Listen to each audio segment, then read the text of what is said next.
Hello friends, हम Rajiv Singh hair. और आपने आपके साथ हम लोगों ने बहुत सारे क्लास अभी लिया है और आज के इस सेशन में हम लोग वैदिक सोसाइटी के ऊपर क्लास लेने वाले हैं। डियर फ्रेंड्स, हम लोग इसको स्टार्ट करें इसके पहले कुछ बेसिक चीज़ आपको बता दें कि बीपीएससी, पीटी और मेंस के लिए सेशन बहुत ही ज़्यादा ज़रूरी है आपके लिए। हमने अभी तक जो है ancient history of Bihar part 1 part 2 हमने किया है, medieval history of Bihar part 1 part 2 किया है। उसी क्रम में आज हम लोग वैदिक सोसाइटी के बारे में जानेंगे। तो वैदिक सोसाइटी इंडियन एंशियंट हिस्ट्री का एक बहुत ही इंपॉर्टेंट पार्ट है और इसका जो पीटी और मेंस के हिसाब से बहुत ज़्यादा महत्वपूर्ण है। तो आज हम लोग फ्रेंड स्टार्ट करते हैं वैदिक सोसाइटी पार्ट 1। पर्पस और इम्पोर्टेंस इस सेशन का क्या है, हम लोग जो इसके बारे में पढ़ने जा रहे हैं, वैदिक सोसाइटी के बारे में जानने की कोशिश जो करेंगे उसका आखिर क्या पर्पस और क्या इम्पोर्टेंस है। डियर फ्रेंड्स, हम लोग इस सेशन में अर्ली वैदिक कल्चर के बारे में अच्छे से डिटेल में जानेंगे। जो वैदिक कल्चर है वो जनरली 2 पार्ट्स में डिवाइडेड है। जो हमारा वैदिक सभ्यता है, वैदिक कल्चर है इंडियन एंशिएंट हिस्ट्री में, वो अर्ली वैदिक पीरियड और लेटर वैदिक पीरियड में डिवाइडेड है। अर्ली वैदिक मतलब पूर्व वैदिक काल और उत्तर वैदिक काल में। इन दोनों के बीच में सोसाइटी में, रिलीजन में काफ़ी बदलाव बाद के समय में आया था। तो आज जो हम लोग जानेंगे वो अर्ली वैदिक काल के बारे में हम लोग जानेंगे। साथ साथ जो हम देखेंगे कि जो हिस्टोरिकल एविडेंसेस इसमें मिले हैं, जो डिफरेंट वेदाज हैं, जो तरह तरह के चारों वेदाज हैं और उससे संबंधित जो उपांग है और जो अन्य हिस्टोरिकल एविडेंसेस जो आर्कियोलॉजी से मिले हैं, उसका क्या महत्व बनता है इस समय के हिस्ट्री के बारे में जानने के लिए, वो भी हम इस सेशन में देखेंगे। साथ साथ हम देखेंगे कि उस पार्टिकुलर पीरियड में, उस पार्टिकुलर समय में भारत का सोशियो पॉलिटिकल, इकोनॉमिक और रिलीजियस कंडीशन किस तरह का था, सामाजिक, आर्थिक, राजनीतिक स्थिति क्या थी, उसमें क्या क्या उसके डिफरेंट क्या एस्पेक्ट थे, क्या क्या आयाम थे। साथ में हमने अभी बताया कि ये आपके बीपीएससी पीटी के लिए बहुत ही ज़्यादा ज़रूरी है क्योंकि इससे बहुत सारे प्रश्न पूछे जाते हैं और जिनका हिस्ट्री ऑप्शनल का है बीपीएससी मेंस में, उनके लिए तो बहुत ही ज़्यादा ज़रूरी है। तो डियर फ्रेंड्स, इसके अलावे भी जैसे आप यूपीएससी दे रहे हैं या अन्य स्टेट पीसीएस दे रहे हैं या फिर अन्य किसी सिविल सर्विसेज एग्ज़ाम या अदर एग्ज़ाम की तैयारी कर रहे हैं, तो उसमें भी ये सेशन आपको काफ़ी हेल्प करने वाला है। इसलिए आप पेन और पेपर लेके बैठें और इसको अच्छे से समझें। अगर कहीं समझ में नहीं आता है तो आप इसमें कमेंट करके आप हमको बता सकते हैं। हम कोशिश करेंगे कि आपकी जो भी समस्या है उसका समाधान कर सकें, आपका जो भी डाउट्स है उसको हम लोग क्लियर करें। आगे बढ़ते हैं फ्रेंड हम लोग।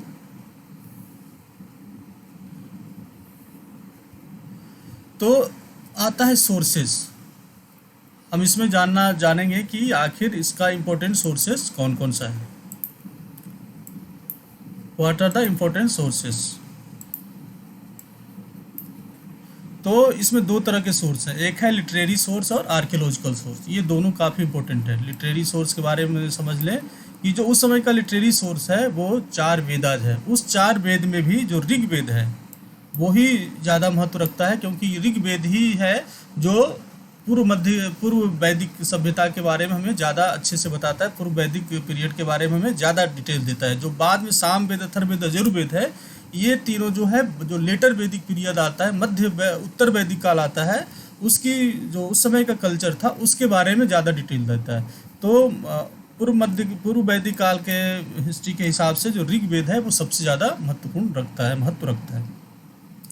इसमें हमने देखा कि ऋग्वेद सबसे पुराना है। साथ साथ में है कि ये वेद, जिसमें आप देख रहे हैं कि चारों में वेद जुड़ा हुआ है। तो वेद का मतलब क्या है? वेद का मतलब होता है, वेद जो शब्द निकला है वो विद शब्द से निकला है, जिसका मतलब होता है जानना, है ना, कि जिससे कि वो उस समय के सामाजिक आर्थिक गतिविधियों के बारे में जान सके, बहुत सारे जो उस समय का जो सिस्टम था उसको जान सके। तो यही वेद जो शब्द निकला है वो विद से निकला है, जिसका अर्थ होता है जानना। और एक्चुअल में ये क्या है कि उस समय हजारों, ये इसमें कुल 1048 मंत्र हैं जो विभिन्न जो सेज थे, उस समय के जो महात्मा लोग थे, जो उस समय के गुणी लोग थे, उनके द्वारा ये लिखा गया है। और ये लिखा गया है विभिन्न जो उस समय के भगवान थे, जो गॉड थे उस समय के, इंद्र थे, अग्नि थे, वरुण थे, उन लोगों की प्रशंसा के लिए, उन लोगों की उन लोगों के लिए ये मंत्र लिखा गया है ताकि उनको प्रसन्न किया जा सके। तो ऋग्वेदा में हमने क्या देखा, 1048 मंत्र हैं और ये भगवान के प्रेयर्स के रूप में लिखा गया है। साथ में हम देखते हैं कि इसमें आर्कियोलॉजिकल सोर्सेज क्या है। हमने तो देखा लिटरेरी सोर्स में वेद का काफ़ी, ऋग्वेद का काफ़ी महत्वपूर्ण है, और उस समय जो आर्कियोलॉजिकल सोर्सेज है उसका क्या महत्व है। जैसे जब हड़प्पा सभ्यता का पतन हो जाता है, उसके बाद के पीरियड के को जानने के लिए जब पंजाब में, नॉर्थन उत्तरी राजस्थान में, उत्तर प्रदेश में जब खुदाई की गई है, और इंडस और घग्गर रीजन में जब खुदाई किया गया है, तो काफ़ी एविडेंस उस वहाँ पे निकले हैं। वो काफ़ी तरह के पोट्री निकले हैं, तरह तरह के टूल्स निकले हैं, जिससे पता चलता है। इसमें सबसे जो ज़रूरी है वो OCP, BRW and PGW culture के जो पोट्री मिले हैं, हाँ, जो बर्तन मिले हैं, उससे वो हम लोग उस समय का इतिहास, उस समय का सभ्यता, सोसाइटी के बारे में जानने में हमें सहायक होती है। साथ में हम लोग देखेंगे कि किस तरह से लिटरेरी सोर्स है और वो आर्कियोलॉजिकल सोर्स एक दूसरे को सपोर्ट करते हैं कि नहीं करते हैं।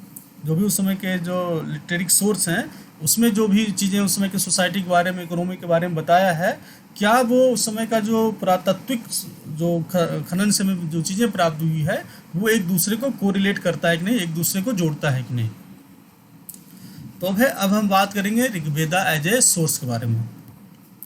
ऋग्वेदा एक्चुअली में क्या है, ये संहिता है। संहिता है कि जो ओरल ट्रेडिशन से एक जनरेशन से दूसरी जनरेशन में पास हुआ। जैसे आप लोग को पता होगा कि पहले के समय गुरुकुल में शिक्षा दी जाती थी, तो जो गुरुकुल वगैरह में शिक्षा दी जाती थी, उस समय इन्हीं ऋग्वेदा एवं अन्य वेदाज के मंत्रों का पाठ कराया जाता था, और उसको पूरी अच्छी तरह से लर्न करा दिया जाता था, याद करा दिया जाता था। और यही जो है वो फिर दूसरे जनरेशन को देते थे, तीसरे जनरेशन को देते थे। ऐसे जनरेशन टू जनरेशन जो है ये संहिता के रूप में, श्रुति के रूप में, ओरल ट्रेडिशन के रूप में पास होते गया। और फाइनली इसका जो कंपाइलेशन है एक बुक फॉर्म में, इसको काफ़ी बाद में लिखा गया है। तो हो सकता है कि इसमें बहुत ज़्यादा चांस बनता है कि जो उतने सालों से इस वो अब एक्चुअल फॉर्म में आने के समय में हो सकता है बीच में बहुत सारा एबरेशन भी, बहुत सारा डिफरेंट चेंजेस भी उसमें आ गया हो। वो हम लोग इसको बाद में देखेंगे। अभी यहाँ पे हम देख रहे हैं कि जो ऋग्वेद है इसमें 10 मंडल है। ऋग्वेद में कितने हैं? टोटल 10 मंडल्स हैं। 10 मंडल्स हैं जो ऋग्वेदा 10 मंडल में डिवाइडेड है। इसमें टोटल 1028 मंत्र है, और जो वैदिक संस्कृत के मंत्र में, अगर आप पूछ सकता है कि जो इसका लैंग्वेज क्या है, तो ये वैदिक सांस्कृतिक मंत्र है, और वैदिक गॉड के लिए लिखा गया है। जो समय के भगवान थे उनके प्रशंसा में, उनके अनुरोध में लिखा गया है। इसमें जो बुक नंबर 2 to 10 है, जो 10 मंडल है उसमें से बुक्स 2 to 10 है, वो सबसे ज़्यादा पुराना है, और यही अर्ली वैदिक फेज को डिनोट करता है। जो अर्ली वैदिक फेज के बारे में जो हमें जानकारी मिलता है, वो मुख्यतः इसी बुक संख्या 2 से 10 के बीच में, जो 2 से 7 है, यहाँ पे थोड़ा सा अमेंड कर लीजिए प्लीज़, ये 2 से 7 के बीच का जो बुक है, उसी में सबसे ज़्यादा हमें ये मिलता है। उस समय अर्ली वैदिक पीरियड के बारे में जानकारी हमें प्राप्त होती है। बुक संख्या 1, 9 तथा 10 जो है वो बाद के पीरियड में ऐड हुआ है। जो बुक संख्या 1 है, 9 और 10 है, वो बाद के पीरियड में ऐड हुआ है, और इसमें हमें लेटर वैदिक पीरियड, उत्तर वैदिक काल के बारे में जानकारी मिलती है।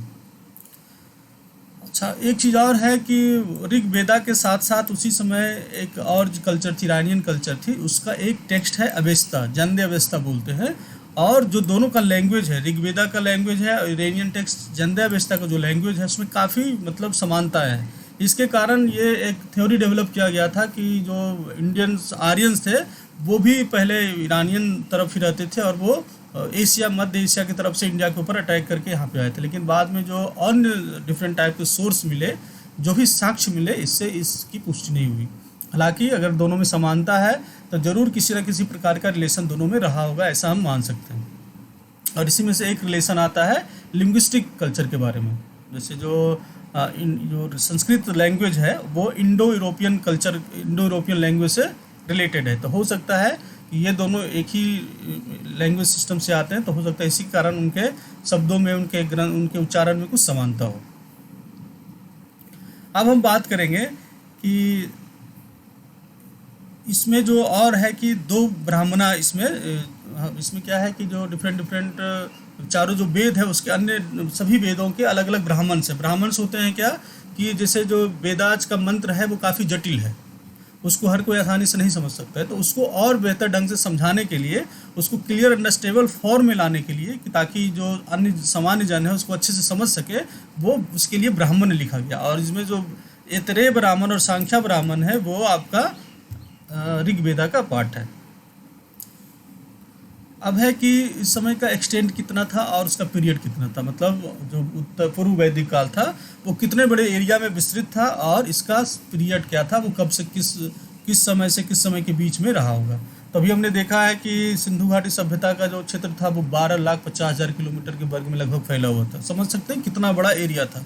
लेकिन जो वैदिक फेज है वो इतने बड़े एरिया में नहीं था।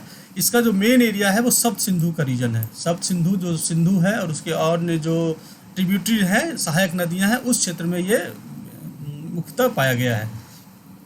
साथ साथ ही जो पंजाब और नेबरिंग हरियाणा है, पंजाब का जो एरिया है कोर पंजाब, और जो हरियाणा का कुछ पार्ट है उसमें भी ये अर्ली वैदिक काल के सबूत पाए गए हैं।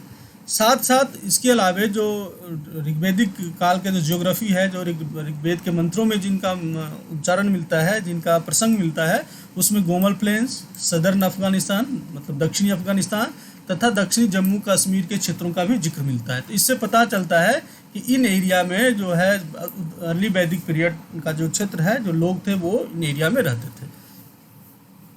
साथ में हम लोग अभी यहाँ पे डिस्कस करेंगे जो सप्त सिंधु है उसका जो आज का नाम है, पहले वो नाम नहीं था। जो ऋग्वेदिक काल के जो ऋग्वेद में जो उनका वर्णन मिलता है तो उसमें आज के नाम से नहीं मिलता है, उनका उस समय का नाम डिफरेंट था। जैसे इंडस का नाम उस समय सिंधु था, जो आज का इंडस है उस समय ऋग्वेदिक काल में इसको सिंधु बोला जाता था। जो सतलज है उसको सतुद्री बोला जाता था, Satudri, please remember that, Satudri का वर्तमान नाम सतलज है। जो रावी नदी है उसका नाम पहले परुसनी था, परुसनी रावी नदी का था। आपको पता होगा किसी रावी नदी के किनारे दशराज इस बार लड़ा गया था, दशराज का युद्ध लड़ा गया था। जो आज का चेनाब है ऋग्वेदिक काल में उसको अस्किनी कहा जाता था, चेनाब का नाम अस्किनी था। जो झेलम है उसको बितस्ता कहा जाता था। ये बहुत ही जो आपके पीटी पॉइंट ऑफ व्यू से बहुत ज़्यादा इंपॉर्टेंट है और आप इनको याद करते चलें तो आपके लिए ज़्यादा अच्छा होगा। व्यासा का नाम उस समय विपाशा कहलाता था। जो व्यास नदी आज के समय में है उस समय विपाशा कहा जाता था।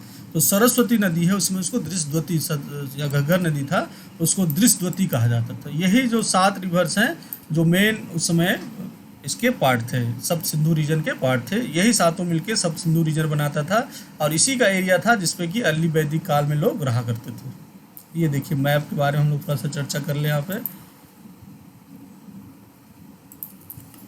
ये जो आप एरिया देख रहे हैं पूरा, ये वैदिक काल का एरिया है, पूर्व वैदिक काल का। आप देख रहे हैं कि गंगा का ये जो प्लेन है इसमें ये नहीं आया, जो कोर रीजन है गंगा का इसमें भी इनका फैलाव नहीं हुआ था।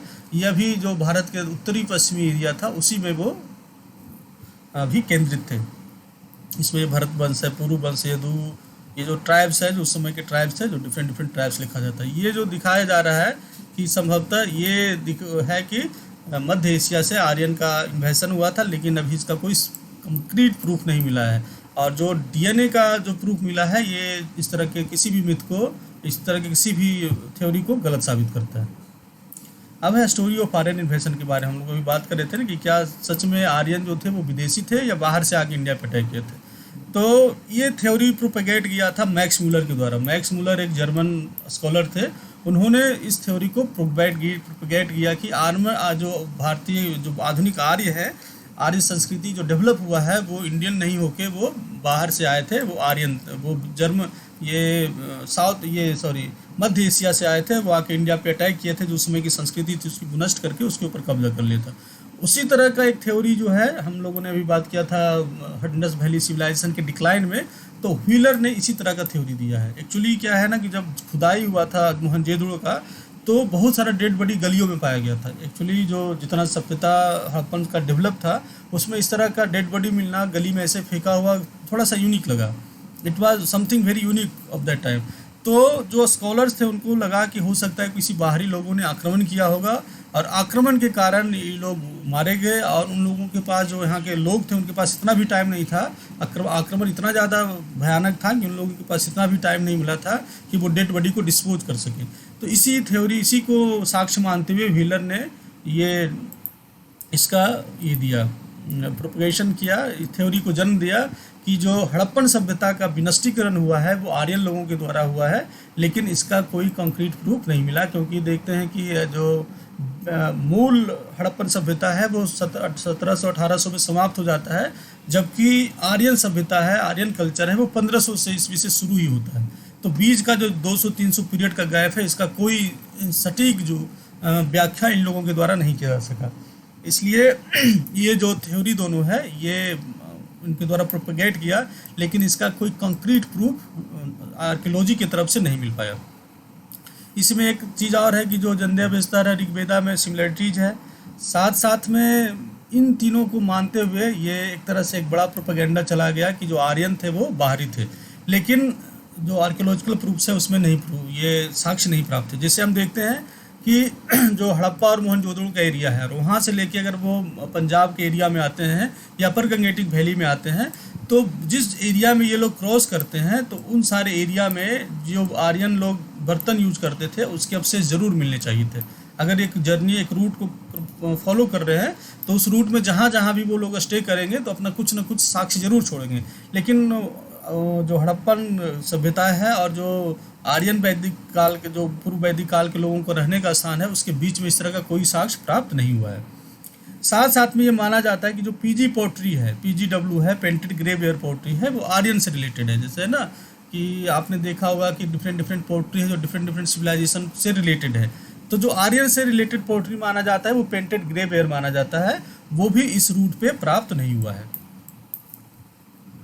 साथ में है कि पेंटेड ग्रेवेयर जो है वो हड़प्पन, अगर आर्यन लोगों ने हड़प्पा पे अटैक किया होगा या फिर सेंट्रल एशिया से आके वहाँ पे अटैक किया होगा, तो ज़रूर कुछ ना कुछ दिन वहाँ पे रहे होते, और अगर रहे होते तो जो उनसे संबंधित PGW पोट्री है उसका भी साक्ष्य हड़प्पन कल्चर्स में मिलना चाहिए था। लेकिन जो कोर हड़प्पन कल्चर्स है, जो उनका कोर एरिया है, हड़प्पा, मोहनजोदड़ो, लोथल, इन सब जगहों, धौलावीरा, कोटदीजी, इन सब जगहों से, इन सब साइड से किसी भी तरह का पेंटेड ग्रेवियर का प्रमाण नहीं प्राप्त हुआ। तो ये जो आर्यन इन्वेशन का थ्योरी है वो आर्कियोलॉजिकल साइड से प्रूफ नहीं होता है। अब हम लोग बात करेंगे इकोनॉमी ऑफ द पीरियड। हम लोग जानने की कोशिश करेंगे कि पूर्व वैदिक काल का जो इकोनॉमी था, जो अर्थव्यवस्था था, वो किस प्रकार का था। तो हम लोग देखते हैं क्या कि ऋग्वेद में जो जितने भी ये मंत्र हैं वो ज़्यादातर गाय, कैटल के लिए डेडिकेटेड है, काव के लिए, गाय के लिए, जिनको आज जिसको हम आज गाय कहते हैं, उससे संबंधित काफ़ी संख्या में मंत्र मिले हैं। तो और जो प्रूफ्स मिले हैं उस समय से, उससे स्पष्ट होता है कि अर्ली वैदिक काल का जो मेन इकोनॉमी था वो पेस्टोरल सब्सिस्टेंस इकोनॉमी था, मतलब चरवाहा इकोनॉमी था। और चरवाही करना उनका मुख्य काम था। साथ साथ पशुपालन के साथ साथ वो शिफ्टिंग एग्रीकल्चर किया करते थे। जैसे शिफ्टिंग एग्रीकल्चर क्या होता है कि एक जगह पे वो सेटल हुए, एक जगह पे सेटल होने के बाद वो एग्रीकल्चर किए, खेती किए, और जब वहाँ का जो मिट्टी है, जो सॉइल है उस एरिया का, अगर वो फर्दर सपोर्ट नहीं करता है इसको, क्रॉप को, तो वो एक जगह से दूसरी जगह शिफ्ट कर जाते हैं। उसी तरह जैसे एक जगह जानवर जब उस एरिया का पूरा पेस्टोरल को ख़त्म कर देता है चर के, तो उनको नया जगह चाहिए ताकि नया जो पेस्टोरल उनको मिल सके, नया पास्चर मिल सके, चारागाह मिल सके। तो इसके कारण वो एक जगह से दूसरी जगह शिफ्ट करते रहते थे। हाँ, तो इसमें जो पेस्टोरल सब्सिस्टेंस इकोनॉमी था उसमें चारवाहा के साथ साथ एग्रीकल्चर लोगों का भी महत्वपूर्ण रोल था, लेकिन एग्रीकल्चर उतना डेवलप उस समय नहीं हुआ था। तो cattles were the most important wealth of them. जो गाय था उस समय का सबसे बड़ा धन माना जाता था, क्योंकि चरवाहा इकोनॉमी में, पशुपालन इकोनॉमी में जो पशुधन होते हैं वो सबसे ज़्यादा महत्वपूर्ण होते हैं। और किसी व्यक्ति के पास कितनी ज़्यादा संख्या में गाय है वो ही उस समय पैरामीटर ऑफ वेल्थ हुआ करता था। अगर किसी आदमी के पास ज़्यादा गाय है तो वो ज़्यादा धनी माना जाता था रिस्पेक्ट टू द पीपुल की जिसके पास गाय की संख्या कम है। मेनी जो ऋग्वेद के बहुत सारे हाइम्स हैं, मंत्र हैं, वो इससे डिवोटेड है। इवन की जो इंद्र है, इंद्र उस समय के जो सबसे ताकतवर भगवान माने जाते थे, उनकी भी पूजा की जाती थी कि वो जो गाय को बंद अगर किसी ने कर लिया है, पानी लोग उसको जंगल में या फिर गुफा में बंद कर दिया था, तो उसको छुड़वाने के लिए भी इंद्र की पूजा की जाती है ताकि वो अपने प्रभाव से, अपनी ताकत से उन सब चरवाहों, उन सब जो पानी लोगों ने गाय को बंद कर रखा है उनको मुक्त कर सके। इससे पता चलता है कि गाय का कितना ज़्यादा महत्वपूर्ण अर्ली वैदिक काल में रहा है। आज के समय भी देख लें कि जो भी जिस कल्चर के भी लोग पशुपालन वाले काम में सिर्फ लगे हुए हैं, जिनका मूल काम पशुपालन ही है, उसमें पशुओं का महत्व बहुत ज़्यादा होता है। साथ साथ में हम देखते हैं कि वर्ड लाइक गोमत, गबिष्टि, गवेषणा, गोपति, गव्यूति, दुहितिर, ये सारे शब्द जो है किसी न किसी तरह से गाय से जरूर जुड़े हुए हैं और इन शब्दों का प्रयोग काफ़ी धड़ल्ले से होता रहा है। जो ऋग्वेद है उसमें इन सब शब्दों का काफ़ी धड़ल्ले से महत्वपूर्ण हो, जैसे गोमत है, जिनके पास काफ़ी संख्या में गाय होता था उनको गोमत कहा जाता था। जो गविष्टि और गविष्णा हो गया, गोपति हो गया, इवन जो राजा था उस समय को जो राजा होते थे उनको भी गोपति कहा जाता था। गोपति मतलब गायों का प्रोटेक्टर, गायों की रक्षा करने वाला। जो डिस्टेंस है, दूरी है, जिसको आज हम मीटर और फीट में, किलोमीटर में मेजर करते हैं, उस समय गव्यूति में मेजर किया जाता था। उसी तरह जो पुत्री है उसको दुहितिर कहा जाता था। दुहितिर मतलब जो गाय को दूह सके। हाँ, तो ये हम लोग देख सकते हैं कि इकोनॉमी के साथ साथ कैसे जो गाय का महत्व है वो ये पूरे संस्कृति में ही डेवलप था, संस्कृति में ही पूरे तरफ से इन्वॉल्व था। अगर हम कृषि की बात करें तो जितने भी साक्ष्य मिले हैं, पुरातात्विक साक्ष्य मिले हैं, उसमें सिर्फ बार्ली का यूज मिला है, जौ का। आज भी इसी कारण आप देखते होंगे कि हिंदू संस्कृति में जौ का बड़ा महत्व होता है। जौ को बहुत ही पवित्र माना जाता है और कारण जो है हम इसको अर्ली वैदिक फेज से हम ढूंढ सकते हैं। इसको हम अर्ली वैदिक हिस्ट्री जो है वहाँ से हम इसको कोरिलेट कर सकते हैं, क्योंकि जो अर्ली वैदिक पीरियड है 1500 से 1000 ईस्वी के बीच का पीरियड है, उसमें एग्रीकल्चर में सिर्फ बार्ली या जौ का ही साक्ष्य मिला है और दूसरे फसलों का साक्ष्य नहीं मिला है। अच्छा, जो इन्वेशन थ्योरी है उसको हम इससे भी डिनोट कर सकते हैं कि जैसे हड़प्पा सभ्यता था उसमें बहुत तरह के अनाज लाए जाते थे। व्हीट भी था, बार्ली भी था, चावल का भी साक्ष्य मिला है, लेकिन यहाँ पे हम देखते हैं कि अर्ली हड़प्पन सभ्यता में सिर्फ जौ का ही साक्ष्य मिला है। उसी तरह में अगर टूल की बात करें, जो टूल में सिर्फ कॉपर टूल मिलते हैं, कॉपर टूल, स्टोन टूल मिलते हैं।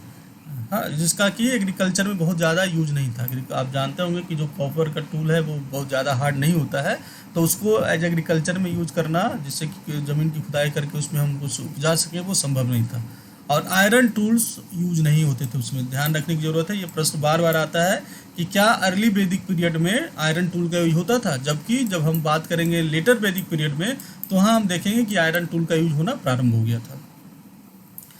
शिफ्टिंग कल्टीवेशन के लिए वो बर्निंग, जो जंगल को जलाते थे, जैसे एक जगह के जंगल को साफ करके उसको खेती लायक बनाते थे, जब वो खेत बंजर हो जाता तो फिर आगे का जाके जंगल को जला के फिर वहाँ पे खेती करते थे। तो इस तरह वो शिफ्टिंग कल्टीवेशन लगातार जंगल को जला के उसको कृषि योग्य बनाते हुए करते रहे थे।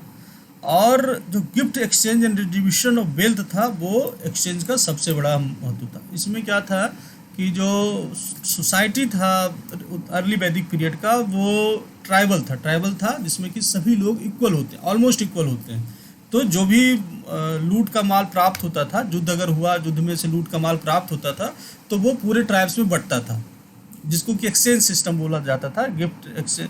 और वो गिफ्ट के रूप में सभी लोगों को बराबर बराबर बांट दिया जाता था, जिससे था कि एक इगलिटेरियन सोसाइटी बनी रहती थी, समान मूलक समाज बनी रहती थी और सभी लोगों को उसमें पार्टिसिपेशन भी मिलता था। इस तरह से ट्राइबल एक मजबूत यूनिट के रूप में भी रहता था। इसमें एक जिक्र आता है बाली का। बाली होता था कि जब कोई एक ट्राइब्स दूसरे ट्राइब्स को हरा देता था, एक राजा दूसरे राजा को हरा देता था, तो जो हारा हुआ राजा था वो प्रेजेंट के रूप में या फिर ट्रिब्यूट के रूप में वो धन और जो भी होता था वो जीते हुए राजा को देता था, उसको बाली बोलते थे। और ये बाली जो है फिर सभी में डिस्ट्रीब्यूट होता था, पुरोहित में और ट्राइब्स के अन्य लोगों में डिस्ट्रीब्यूट होता था। उस समय ट्रेड और कॉमर्स का बहुत ज़्यादा साक्ष्य नहीं मिला। तो हम लोग क्या देख रहे हैं कि जो भी एविडेंसेस हमें प्राप्त हुए हैं और ऋग्वेद में जो मंत्र हैं उससे जो हमें साक्ष्य मिलते हैं, उससे स्पष्ट होता है कि अर्ली वैदिक पीरियड के समय का जो इकोनॉमी था वो पशुपालन बेस्ड था और वो शिफ्टिंग साथ साथ वो शिफ्टिंग कल्टीवेशन भी करते थे और एग्रीकल्चर का बहुत ज़्यादा प्रचार प्रसार नहीं हुआ था, साथ ही ट्रेड और कॉमर्स भी बहुत ज़्यादा डेवलप नहीं हुआ था। अब लोग हम बात करेंगे सोसाइटी के बारे में। हम देख रहे हैं ना कि कैसे हम लोग क्रमशः धीरे धीरे आगे बढ़ रहे हैं।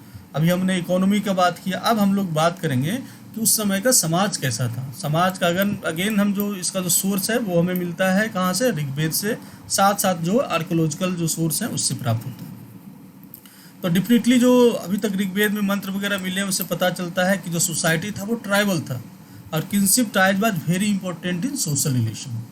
और जैसे देखते हैं आज के समय में जो ट्राइबल सोसाइटी जो अलग अलग रहते हैं, जैसे हो है, मुंडा है, कोल है, भील है, तो इन सब सोसाइटी का जो ट्राइबल सोसाइटी है उसका एक महत्वपूर्ण ये है कि उसमें समानता होती है।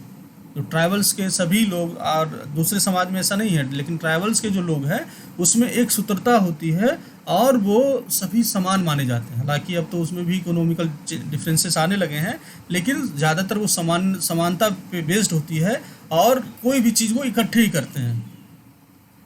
उसी तरह जो है अर्ली वैदिक पीरियड का जो सोसाइटी था वो ट्राइबल बेस्ड था और वो किनशिप टाइज के ऊपर ज़्यादा महत्व करते थे। जो पारिवारिक जो बंधन था वो ज़्यादा ही महत्वपूर्ण उस समय के सोशल रिलेशंस में थे। और ये एक तरह से एग्लिटेरियन सोसाइटी था और उस समय कास्ट लाइन पे जो समाज था वो डिवाइड नहीं हुआ था। ये बहुत ही इंपॉर्टेंट चीज़ है। एग्लिटेरियन सोसाइटी उसको बोलते हैं जिसमें सभी को समान रूप से हक दिया जाता है, सभी को बराबर हक दिया जाता है। तो ये जो सोसाइटी थी वो एग्लिटेरियन सोसाइटी थी। और 100% एग्लिटेरियन सोसाइटी तो नहीं बोला जा सकता है क्योंकि बाद में अन्य लोग भी उसमें आ गए थे, लेकिन ज़्यादातर हम इसको माना जाता है कि अर्ली वैदिक पीरियड का जो समाज था वो एक बराबरी के सिद्धांत पे लागू था और उसमें कोई बड़ा या छोटा का बहुत ज़्यादा भेद नहीं था। और जो समाज था उस समय कास्ट लाइन के ऊपर नहीं बटा था। जो कास्ट लाइन है, जैसे जो 4 वर्णों में हिंदू समाज बाद में बट गया था, वो अर्ली वैदिक पीरियड में इसका अभाव था। अर्ली वैदिक पीरियड में डिवीजन कास्ट लाइन पे नहीं होता। हालांकि उसमें अलग अलग प्रोफेशन के लोग थे, लेकिन फिर भी उनमें समानता थी, किसी तरह का डिवीजन नहीं था उसमें। और जो सबसे महत्वपूर्ण पार्ट थे उसके, जैसे राजा हो गया, पृष्ठ हो गया, आर्टिजन हो गया, ये सभी लोग एक क्लान के हिस्सा थे, सभी लोग एक पार्ट ऑफ क्लान थे। इसमें और हम देखते हैं कि जो परिवार है या उसको कुला बोलते हैं, उससे मिल के एक क्लान या विस बनता था और मेनी विस जो है मिल के ट्राइब्स बनाता था और बहुत ट्राइब्स मिल के जन बनता था। हाँ, तो इसमें हम देख रहे हैं कुला से बनता था क्लान्स, क्लान से ट्राइब्स एंड ट्राइब से जन। ये जो है डिफरेंट पॉलिटिकल सेटअप था लोअर टू अपर लेवल। और जो किंग थे उस समय के सोसाइटी का वो राजन कहलाते थे या गोपति कहलाते थे। अगेन देखिए यहाँ पे वर्ड गोपति आता है। गोपति से पता चलता है कि वो गौ का संरक्षक थे। तो राजा को उसमें राजन कहा जाता था या गोपति कहा जाता था। साथ में उस समय का जो पीरियड है, जैसे जो सप्त सिंधु का क्षेत्र का रीजन है, उसमें बहुत सारे ट्राइब्स का जिक्र जो है ऋग्वेद में आता है, जिसमें सबसे महत्वपूर्ण है भरत ट्राइब्स। और उसी में ऋग्वेद में दशा राज्य युद्ध की वर्णन आता है, बैटल ऑफ 10 किंग्स। ये बहुत ही इंपॉर्टेंट अर्लियर हिस्ट्री का बैटल है जिसमें 10 राजा ने भाग लिया था। और इसमें एक तरफ भरत थे और बाकी पुरु, यसूद, द्रुह्युस, अनूस, तुर्वास, ये सब जो है डिफरेंट उस समय के ट्राइबल्स थे, उन लोगों ने पार्टिसिपेट किया था। इसमें क्या था, जो भरत किंग थे, भरत का जो क्लान था वो सुदास इसको लीड कर रहे थे।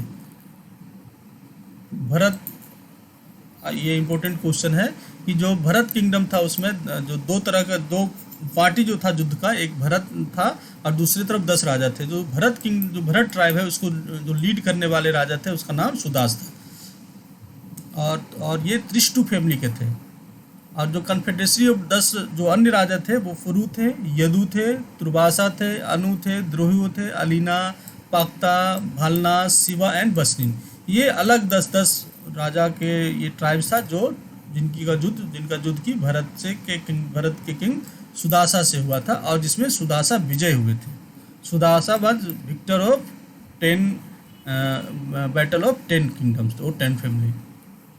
ये प्रश्न आता है बार बार कि दशा राज्य में युद्ध किसके बीच में हुआ था, तो भरत किंगडम को लीड सुदासा कर रहे थे और फाइनली वही विजय भी हुए थे। और ये जो युद्ध है वो रावी नदी के किनारे हुआ था, रावी नदी के किनारे। फिर हम लोग बात करते हैं सोसाइटी के अन्य इम्पोर्टेंट फीचर्स के बारे में। तो सोसाइटी ऑफ कोर्स पैट्रियार्चल थी, मतलब पितृसत्तात्मक समाज था जिसमें लोग पुत्र होने की कामना करते थे और उसके लिए तरह तरह की पूजा पाठ भी किया करते थे, अर्चना किया करते थे। इससे पता चलता है कि सोसाइटी वहाँ पे पैट्रियार्चल था। और जैसे जो भी वहाँ के उस समय के जो देवता हैं उनको भी इंद्र हो गए, वरुण हो गए, यम हो गए, अग्नि हो गए, तो ये सभी पावर को डिनोट करते थे। इससे भी पता चलता है कि जो समय पितृसत्तात्मक समाज था। हालांकि जो औरतें थी, जो वुमेन थी, उनका जो स्थिति थी समाज में बहुत बुरी नहीं थी, उनकी भी स्थिति अच्छी थी और वो एजुकेटेड भी थी। साथ साथ वो असेंबली वगैरह में भी पार्टिसिपेट कर सकती थी। असेंबली जो होते थे उसमें भी पार्टिसिपेट कर सकते थे। साथ साथ वो अपनी इच्छा से शादी भी कर सकते थे, लव मैरिज कर सकते थे, और वो लेट शादियां भी कर सकते थे। वहाँ पे बाल विवाह या सती प्रथा टाइप का इस तरह का कोई सिस्टम नहीं था।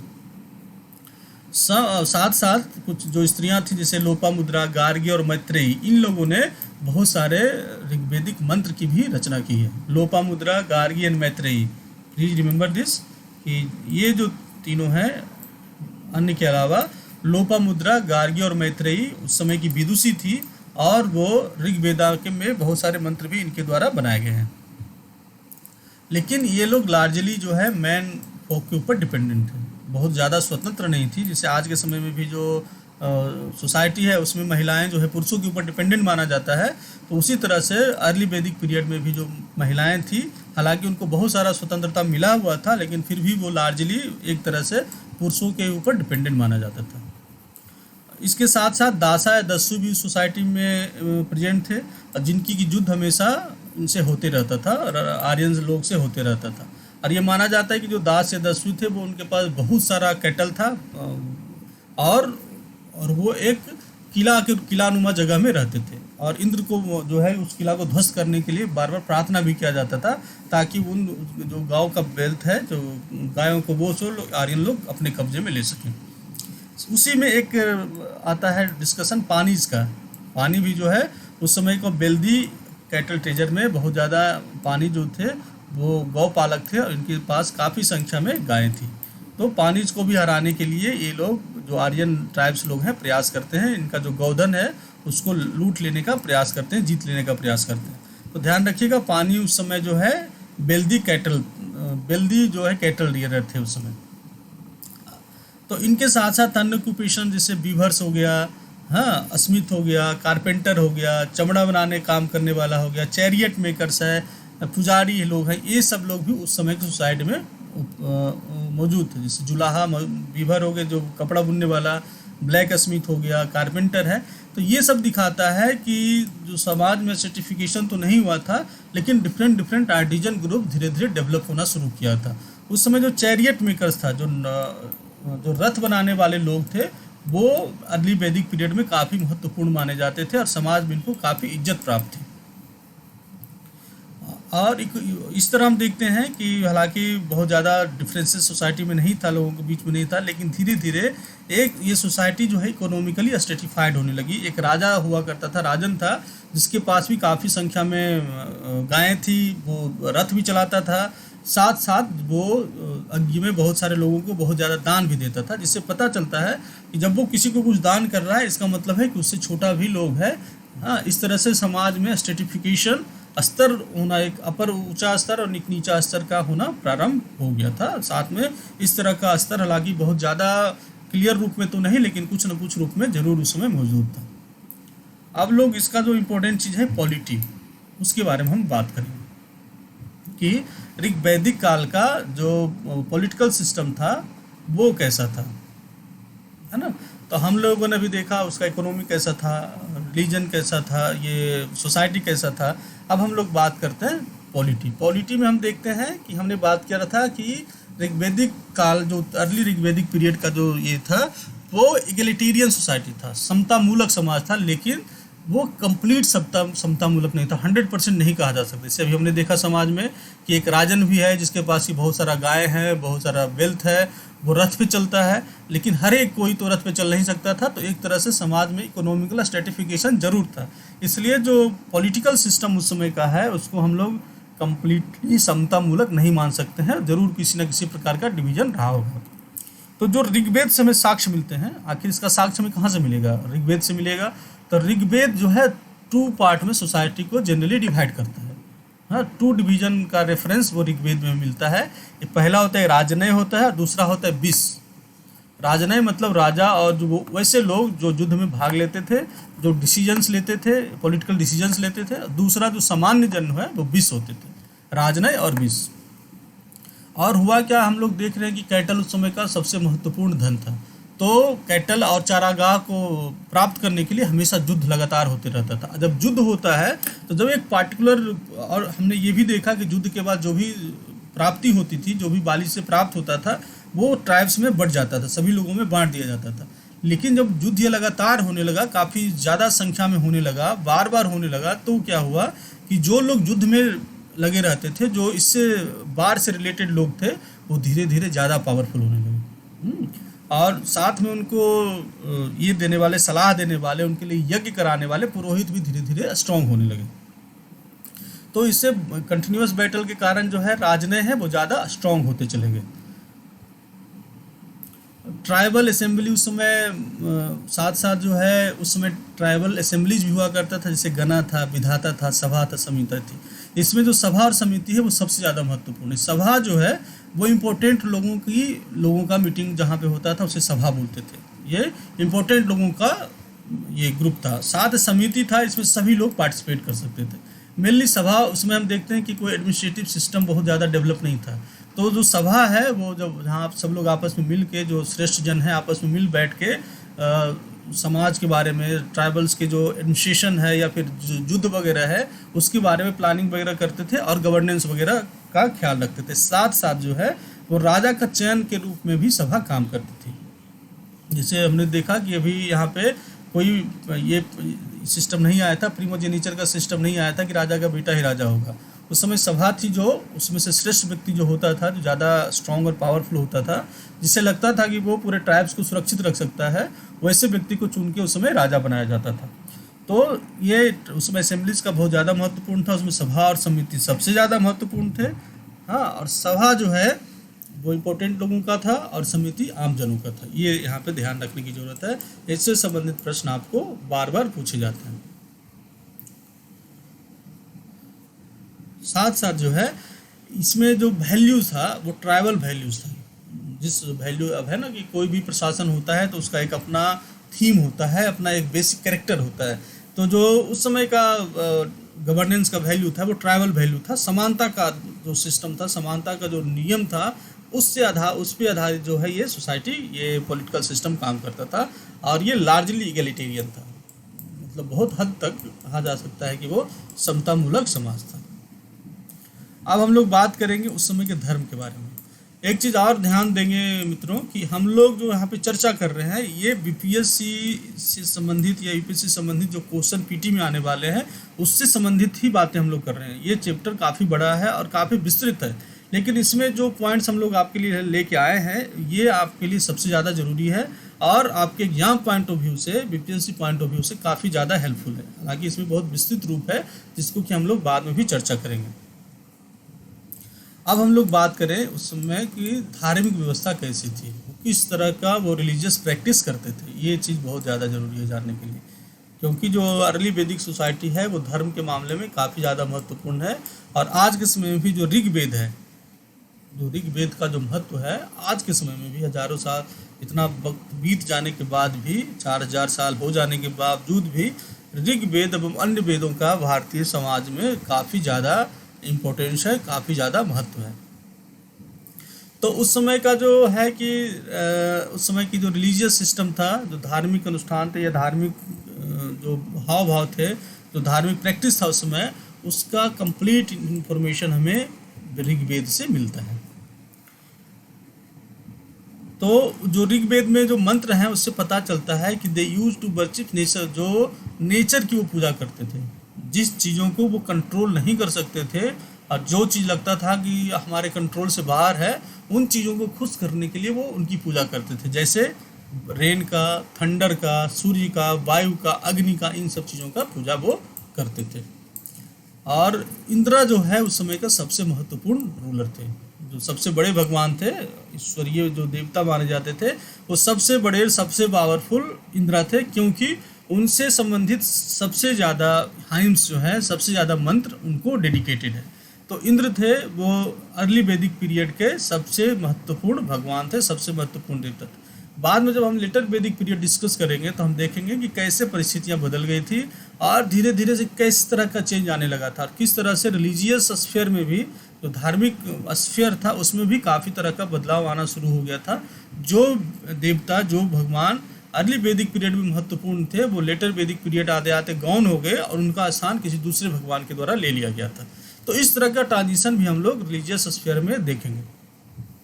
फिलहाल हम बात करते हैं अर्ली वैदिक पीरियड के बारे में। तो उस समय के जो इंद्र थे सबसे बड़े देवता माने जाते थे, साथ साथ उनके बाद अग्नि का स्थान था, और अग्नि को माना जाता था कि वो धरती और हेवन स्वर्ग के बीच का मीडिएटर है। जैसे है ना कि आज भी जब हम अग्नि को जलाते हैं तो उसका धुआं ऊपर तक उठता है, तो उससे माना जाता था कि जो भी हम ऑफर करते हैं, जो भी हवन कुंड में डालते हैं, वो सीधे ईश्वर को प्राप्त होता है। इसी तरह से जो अग्नि है मीडिएटर के रूप में माने जाते हैं। साथ साथ जो है कि अग्नि के कारण जर्म्स वगैरह का भी खात्मा हो जाता है, इसलिए इसको पवित्र भी माना जाता था। जो अन्य दूसरे गॉड थे उसमें वरुण, हाँ, जो वायु के देवता थे, यम जो मृत्यु के देवता थे, रुद्र, सोमा, सूर्य, ये लोग भी काफ़ी महत्वपूर्ण थे। सोमा जो है एक तरह का सोम रस होता था, है ना, एक प्लांट से एक रस निकलता था, उनके देवता सोमा माने जाते थे। अदर सेलेस्टियल बॉडी लाइक जैसे अप्सराएँ हैं ना, आज भी हम लोग सुनते हैं, अप्सराएँ हैं, गंधर्व हैं, मरुत है, इन लोगों का भी महत्व, इन लोगों की भी चर्चा ऋग्वेद काल में, ऋग्वेद में आता है। तो देखते हैं कि साथ साथ इन नेचर के साथ साथ, ईश्वर के साथ साथ अन्य तरह के सेलेस्टियल बॉडी भी उसमें अस्तित्व में थे, उनकी भी पूजा की जाती रही थी। और सबसे बड़ी बात जो रिलीजन का है कि रिलीजन का जो चलन था, जो भी हवन वगैरह किया जाता था, वो मेनली जो रिलीजियस प्रैक्टिस था वो सैक्रिफाइशियल था, मतलब यज्ञ होता था और उसमें बलि दी जाती थी। मेन जो अर्ली वैदिक पीरियड का कल्चर का जो थीम है, रिलीजियस का धार्मिक थीम है, वो यही है कि वो सैक्रिफाइशियल था और काफ़ी संख्या में यज्ञ होते थे। और ये सारी चीज़ें जो है किसी तरह का वो हाइपोथेटिकल गेन के लिए नहीं होता था, किसी तरह का जो है बौद्धिक प्राप्ति के लिए नहीं हो जाती थी। ये सारे जो यज्ञ होते थे वो मटेरियल की प्राप्ति के लिए होते थे, गांव की प्राप्ति के लिए होती थी, धन की प्राप्ति के लिए होती थी, पुत्र की प्राप्ति के लिए होती थी। तो are organise for material gains, not for any जो है बौद्धिक गेन के लिए इस तरह की चीज़ें नहीं की जाती थी। उस समय का यज्ञ प्रॉपर मटेरियल गेन्स के लिए होता था। साथ साथ में हम देखते हैं कि ये जो पैट्रिस्ट्रल सोसाइटी है और ये मेटेरियलिस्टिक इन आउटलुक में था। एक चीज़ और है कि ये जो देखते हैं हम कि जो यज्ञ की प्रवृत्ति है और सेक्रीफाइस करने की प्रवृत्ति है, वो पेस्टोरल सोसाइटी जो पशुपालक सोसाइटी में है वो आम बात है।